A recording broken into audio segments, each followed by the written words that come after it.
What is going on, everybody? David Productions 345 here. You guys see the title of the video. This is going to be top 25 mods for your Mopar friends, significant others, and whatnot.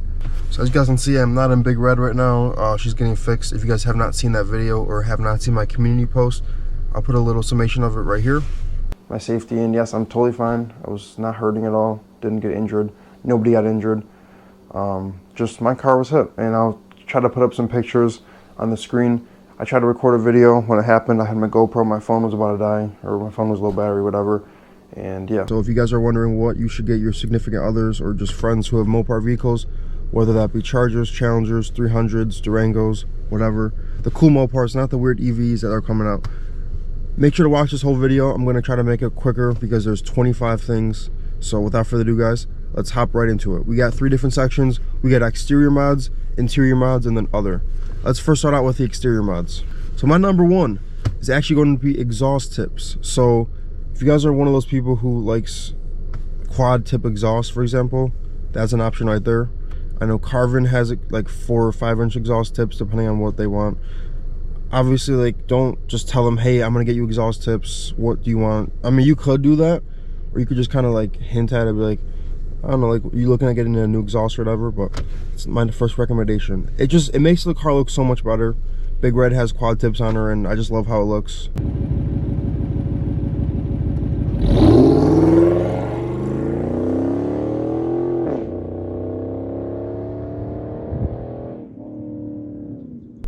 Will I change it eventually in the future? Probably not. I just like how quad tips look on certain vehicles. And then some other vehicles, quad tips don't look very good. So that's the first mod. So number 2 is actually gonna be lowering springs. So if your friend or significant other wants lowering springs and you can find them for a good price, I'll get them. There's Eibach, there's a bunch of them, BMR. There's a bunch of different brands.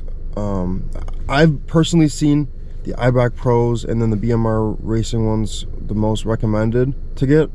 Obviously, you could like do a little bit more research and then just see which ones to get, but those are my 2 recommendations right there. The third mod suggestion on this list to get somebody is actually a strut tower brace. So it is actually better for cornering. Yeah, like that. A lot of people do like tests on it. I mean, it looks pretty cool too for your engine bay. So if you're trying to get a strut tower base for somebody, I would first check Marketplace to see if you can find one for a little bit cheaper. You might find like a brand new one. You might have good luck. Marketplace is a great place to find stuff, guys. Just make sure you're careful when you're buying stuff. Check Marketplace first, and if not, there's like the Mopar one, and then there's a ton of other brands. Me personally, if I can find a Mopar one for a good price, I'm gonna get that one. But strut tower brace is definitely a good modification, just because, again, it is performance oriented and it does look pretty cool. The 4th modification recommendation is actually gonna be a black grille. So if you guys have a 2011 to 14, most of the cars, if not all of them, have come stock with the chrome surround with the black insert. You can just get them in all black grille on eBay for I think like 70 bucks. For the 15 plus, there's different options. I'm pretty sure for the stock RT style bumper, they're all black. But for the SRT style bumpers, they have ones with like the snout on the side, like the air intake, the snorkels if you want to call them. But the snorkel version, they also have one with lights too, so that'd be pretty cool. That's kind of in the same boat of a black grille. The 5th mod is actually gonna be billet aluminum hits on the engine bay. Let me pop this hood on this Honda and I'll show you guys what I mean. It's gonna be a little bit loud, but screw it. Try to make a good video for you guys. I just wanna make sure you guys are kind of understanding like what I'm talking about, so it's not just me yapping about something for 30 minutes, so give me 1 second. Basically, they make caps for stuff like this. They make covers for stuff like this. Just simple things. They make like caps like that. Just covers basically. Coolant tank usually. They sometimes have battery box covers.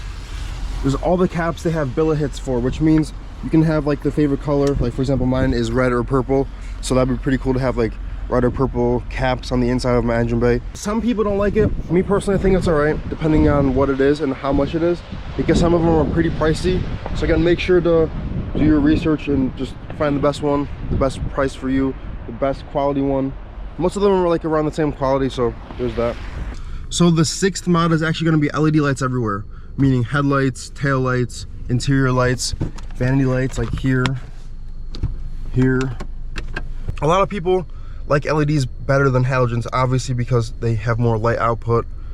Me personally, I just love LEDs. Whenever I get a car or I know a friend who has halogens, I always try to make sure they have LEDs in their cars, just because it looks cleaner. It's better for visibility at night as long as they're aimed right, and they just are a lot better performance-wise. Funny enough though, guys, when it's snowy out, yellow lights, like yellow fog lights, are actually better because you can see the road more. But in my opinion, I think 6,000 to 8,000 K is the best for LEDs. So what brands of LEDs do I recommend for you guys to get?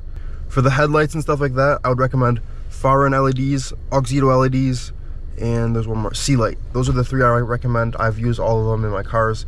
I've used Farrons a lot in my Malibu. I've had Farrons in my Dodge Charger. I'm pretty sure for my high beams. Before I got my VLAN headlights. Auxito, I work with them actually for a sponsored video, but they were actually really good headlights. Again, as long as they're aimed correctly, guys, most LEDs are very similar. Just make sure to do your research, but again, I would recommend those couple brands right there because I've used those brands, and it's just, they're really good headlights. For taillights, same thing. Auxito's pretty good, C-Light's pretty good. For the interior stuff, like this stuff, they have like kits on Amazon. You can get like the pre-purchase kits that have all the lights.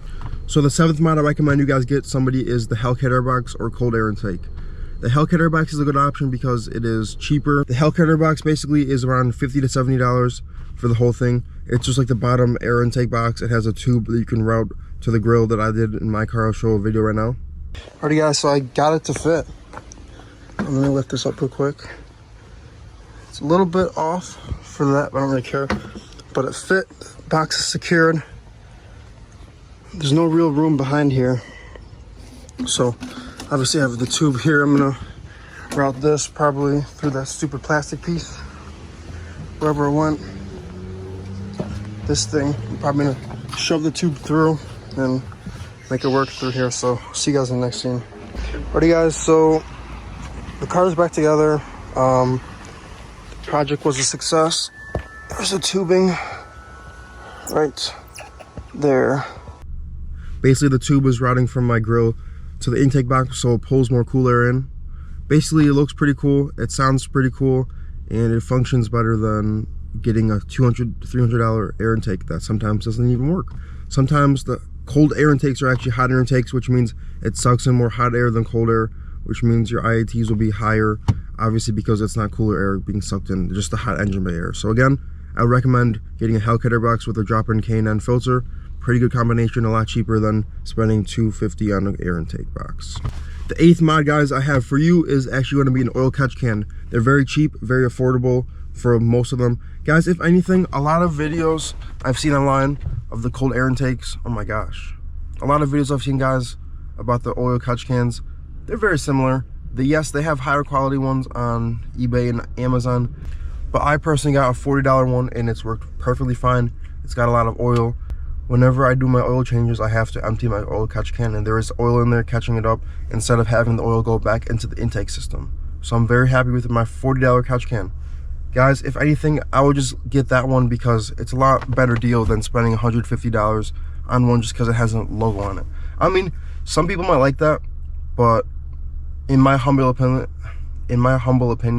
the $40 one works just fine. And it comes in billet red, which is a very cool performance go fast color. So there you go, plus 5 horsepower, right? No, I'm just kidding, it does not do that. Alrighty guys, the 9th mod I have for you is gonna be underglow. So a lot of people like underglow, and if your significant other or friend likes underglow and they have a Mopar, they don't have it yet, there you go, easy. So they have a ton of different underglow kits on Amazon and eBay and Lightning Trends and Flow series. Again, it depends on your budget, but I would just look on Amazon. There's a ton of different kits on there. Underglow is pretty cool. There's different kinds of underglow. There's Flow series, and then there's just the regular, just lights. A lot of the regular lights are cheaper than the Flow series ones. Why haven't I done it yet? I don't know. I've been wondering the same question myself. It is cool. Only problem is it's illegal to have red or blue or any other color when you're driving around. You're only supposed to have yellow or white. Again, a lot of people don't care. They just have it running. They like, whatever, I don't care if I get pulled over by the cops. Be careful, guys. I've had underglow on my Malibu. Again, I've only really had white on. It's just a cool look. I don't know why. It looks pretty sick. Some cars, like in my opinion, guys, underglow looks cooler on tuner cars, like JDM stuff, because I don't know, Fast and Furious, Too Fast, Too Furious, just kind of just gave me the vibe of, okay, cool, R34 or something like that with underglow. That's sick. Or an Eclipse with underglow. That is awesome. But yeah, there's underglow. The 10th mod, guys, for you is going to be ground effects. That means splitters, spoilers, side skirts, stuff like that. A lot of people love that for your Chargers and Challengers. It looks really sick, especially with the nice front splitter, front lip. My Challenger, oh my gosh, I almost said my Challenger. Big Red has a splitter that is being worked on, still getting painted. She has a SRT8 style spoiler. I have not gotten side skirts yet because I don't know. They look kind of cool, but I just haven't really gotten them yet. I've been looking at a set of getting them for like $100. I just haven't pulled the trigger yet because I keep looking at them like, do I need these? No. Do they look cool? Yeah. Will I get them eventually? Probably. Should I get them now? Eh. So, side skirts, pretty sick. Front splitter, definitely you need that. With the splitter rods would be cool too. The rear side spoiler, there's different options for different generations. For the newer ones, there's like the wicker bill option with the cool tail that goes up, the duck bill spoiler.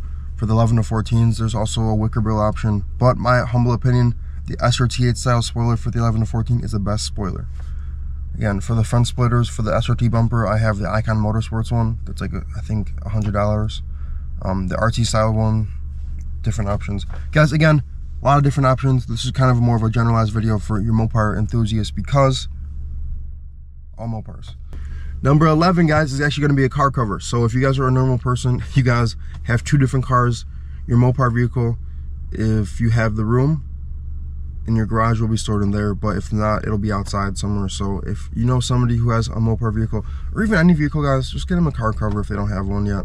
Alrighty, guys, those were the first mods, and that was the first 11 mods for the exterior. Now we're going to be moving on to the interior mods. We're going to probably go through these a little bit quicker than the exterior mods, so this video is not 30 minutes long.